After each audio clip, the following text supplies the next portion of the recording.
જામનગરના Hapa market yard ખાતે તુવેરની ટેકાના ભાવે ખરીદી શરૂ કરવામાં આવી છે। જામનગર જિલ્લાના 870 જેટલા ખેડૂતોએ ટેકાના ભાવે તુવેર વેચવા માટે રજીસ્ટ્રેશન કરાવ્યું છે। આજે ખરીદીના પ્રથમ દિવસે મંગળવારે સવારે 11 ખેડૂતો તુવેર સાથે યાર્ડ ખાતે પહોંચ્યા હતા। સરકાર બજાર ભાવ કરતાં વધુ ભાવ આપીને ખેડૂતો પાસેથી તુવેરની ખરીદી કરી રહી છે। આ તકે યાર્ડના ચેરમેન મુકુંદભાઈ સભાયા, યાર્ડના vice chairman Hiren Kotecha, secretary Hitesh Patel તેમજ જિલ્લા ભાજપ પ્રમુખ વિનોદ ભંડેરી ખાસ ઉપસ્થિત રહ્યા હતા। તુવેરની ટેકાના ભાવે ખરીદી કરતા પહેલા નાળિયેર ફોડીને આ ખરીદી કાર્યક્રમને વધાવવામાં આવ્યો હતો। ત્યારબાદ એકબીજાને પેંડા ખવડાવીને મીઠા મોઢા કરાવ્યા હતા।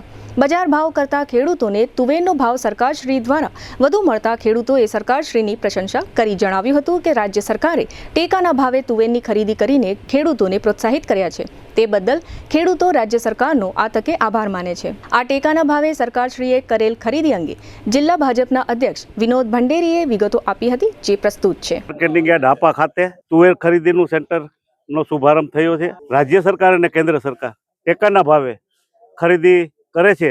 જ્યારે જ્યારે ખેડૂતોને જરૂર પડે છે ત્યારે જે તે જણસની ખરીદી કેન્દ્ર સરકાર દ્વારા રાજ્ય સરકાર પણ કરે છે। અને આજે જય સરદાર ખેત સહકારી મંડી દ્વારા 850 ખેડૂતોનું રજીસ્ટ્રેશન અહીંયા થયું છે। બજાર ભાવ 1250 થી 1550 છે, પણ 1600 રૂપિયાના ભાવે 125 મણ 2 હેક્ટરની મર્યાદામાં ખરીદી કરવાનો નિર્ણય થયો છે। અને ખેડૂતોને 250 થી 300 રૂપિયાનો બજાર ભાવ કરતાં અહીંયા ટેકાના ભાવે એક મણે ફાયદો થશે।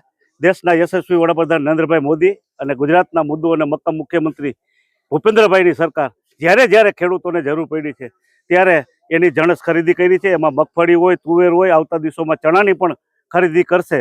અને આ વખતે પૂર્ણ પારદર્શક રીતે અને ખેડૂતોને સંતોષ થાય એ રીતે સેન્ટરોમાં ખરીદી થાય છે। એ માટે હું આનંદ વ્યક્ત કરું છું અને રાજ્ય અને કેન્દ્ર સરકારનો પણ આભાર ખેડૂતો માનું છું કે આ ખરીદીથી ખેડૂતોને ટેકાના ભાવે રાહત મળે।